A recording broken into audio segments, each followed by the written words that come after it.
Ladies and gents, when you hear the name 4231 Joker for a tactic, the first thing I'm thinking of is hard hitting, then hard attacking, then some sort of bizarre, funny formation. But in truth, doesn't do any of that.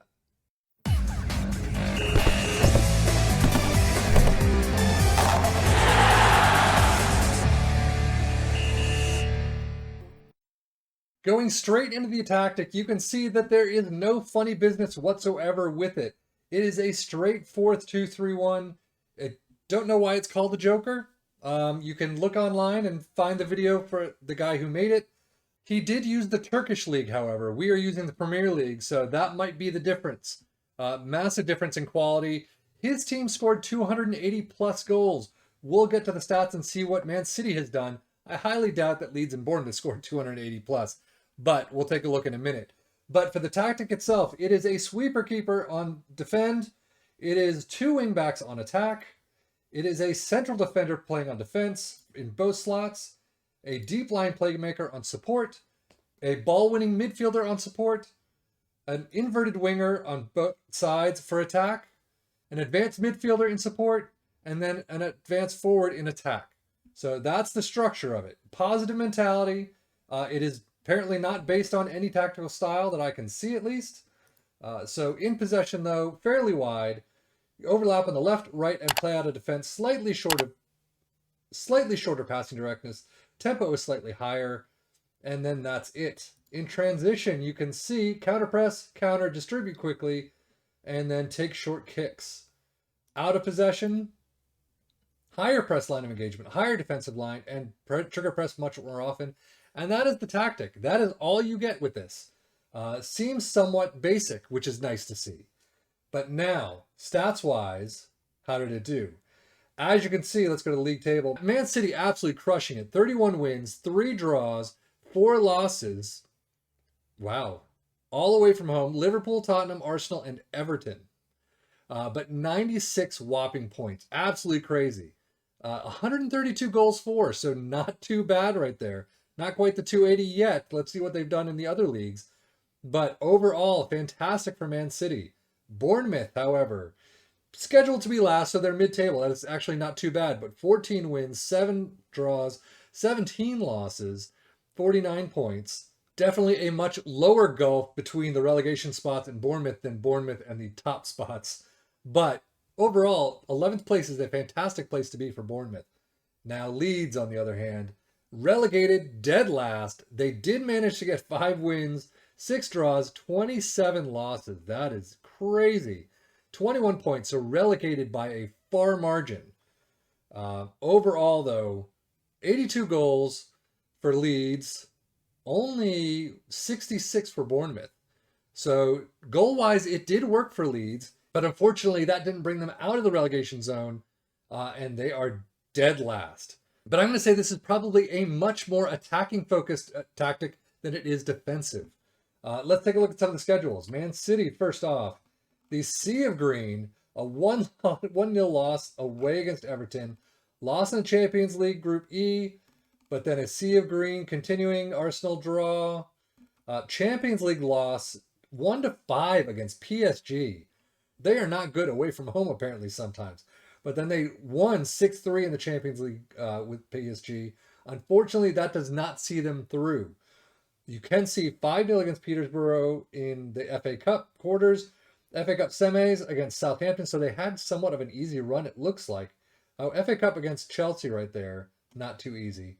But they did win against Bournemouth 3-0 in the FA Cup. Bournemouth actually getting to a final. So good to see. Sad they didn't actually win it. You can see Man City, Bournemouth 3-0, Bournemouth 4-1 at the tail end of the season. Leeds right there, 4-0 at home. Leeds away 3-1. And then Bournemouth, where's Bournemouth? Right there, 8-2 at home. Home is definitely much more of an advantage for Man City than away. If we look at Bournemouth, since they're in second, definitely much more spotty. Starting out the season with a 1-1 draw against Manchester United and Leeds United. Man City 2-8. That just hurts to see. Leeds United 1-0 away or at home win. Then Man City 1-4 loss. FA Cup final, as we know, is that 0-3. So overall, This is the one I'm going to be worried about. It's going to be a sea of red. Yes, look at, I mean, all the way down so few. What was it, 5 wins? EFL Cup third round win, which is nice. They got some friendly cups in there. EFL fourth round against Fulham, Watford, not too bad. FA Cup third round against Exeter City, not a great team compared to, Fulham and things, but overall still a nice win. Cardiff a nice win. So they did make it somewhat of a distance in the FA Cup. Unfortunately, losing out to Peterborough though, 1-3 in the FA Cup fifth round. But man, one win against Wolves, and that is all. That is a massive grouping of red right there. Losing out to Fulham at the tail end of the season, 0-4. That is hard to see. Competitions wise, we already know. Ooh, they won a friendly cup. They've got a trophy. It's probably a tiny little thing. FA Cup, knocked out in the fifth round by Peterborough United. Carabao Cup, knocked out in the quarters by Manchester United. So cup-wise, they actually did a better job than in the Premier League. Ouch. Bournemouth competitions, you'd see only the FA Cup. They were runners-up. Still a fantastic season for them. Knocked out in the fourth round by Norwich City in Carabao Cup. Bournemouth, you have to be pleased with that. Probably not a tactic that's going to take you all the way to the top. I've seen tactics. I've tried tactics that have worked a lot better than this. But again, if this is your first tactics talk that you've seen, definitely a good place to start for Bournemouth. Definitely not so much for Leeds. And then Man City, knocked out in the round of 16 by PSG, winners of the FA Cup, runners up in the Carabao Cup. Who did they lose out to? Manchester United, 2-0. That is a tough Manchester derby.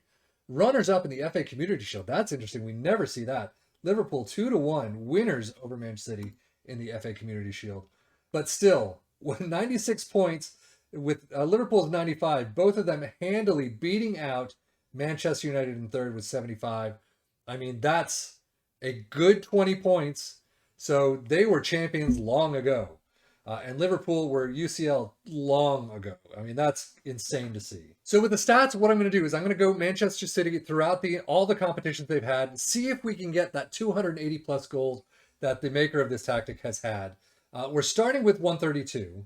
And if we go to the Champions League, another 35, not too bad. Liverpool with 38 over everyone else. Wow, 38, 35, down to 27 and 22 with Real Madrid. That is quite a drop. Dynamo Zagreb with 17. Very well done for them. But back to the FA Cup. Bournemouth actually getting 18 along with Man City. So there's another 18 that we have. For the Carabao Cup, 15. Second to Manchester United with their 18. Leeds with 10.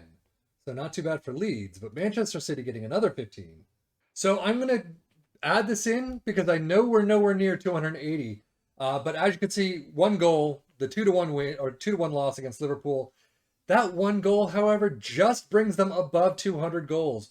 I have not seen the 280 goals that they saw in the Turkish league, but still 200 goals isn't too bad when you've got some trophies in the cabinet, as well as, I mean, some runners up in the Carabao Cup.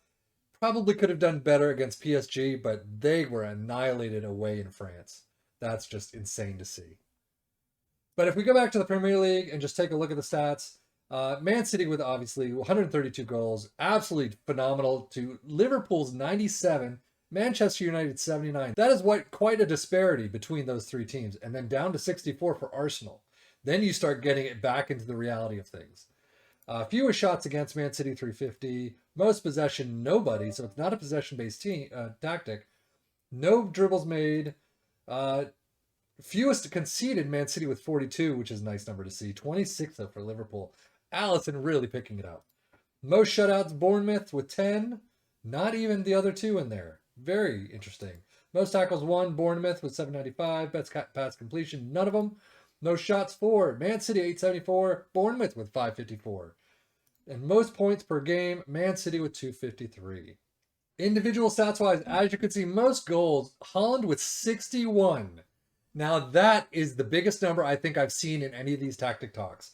So if you are Man City, right here, there you go. Dominic Solanke though with 22, not too bad for him. I have seen him up around there a couple of times. Most assists, Bernardo Silva with 23. Then you got Mahrez with 12, and then De Bruyne with 11. No other teams in there. Most man of the match, Erling Haaland with 17. I'm actually surprised. With 61 goals, that it's only 17. Best passing completion, none of the teams are there. Most dribbles made, no team. Fewest conceded, there you go. Ederson with 42. Allison with only 24. Most shutout to Allison with 22. Ederson does not even make the list. We have most tackles won. Luis Sinistera with 115. Again, I always expect the lower teams, the Leeds and the Bournemouth, if they're trying to do well, or if they're actually doing well in the league, to get more of the defensive stats than Man City would, because Man City's all-out attack, but Leeds, Bournemouth, they need to pick up the defense if they're going to do anything well with their season. So most key passes, Bernardo Silva with 150, Sergio Gomez with 123, and Jack Harrison with 112 for Leeds. Most shots, Erling Haaland, 262. Holy hell. Solanke with 132. I don't know what the average ratio is, but man, that is crazy. 262 shots, 61 goals, 51.74 minutes per goal to Solanke's 143.59. That is a crazy season, I have to say, for Man City. Bournemouth have done very well as well. Leeds United, what can you do? Sorry about that, Leeds fans. But if you're Bournemouth, take a look. If you're Man City, definitely take a look. Again, there are better tactics out there that I've seen. And if you're in a different league, if you're in the Turkish league, maybe this is going to be the absolute epitome of tactics for you. But if you are Man City, this definitely is one to look at.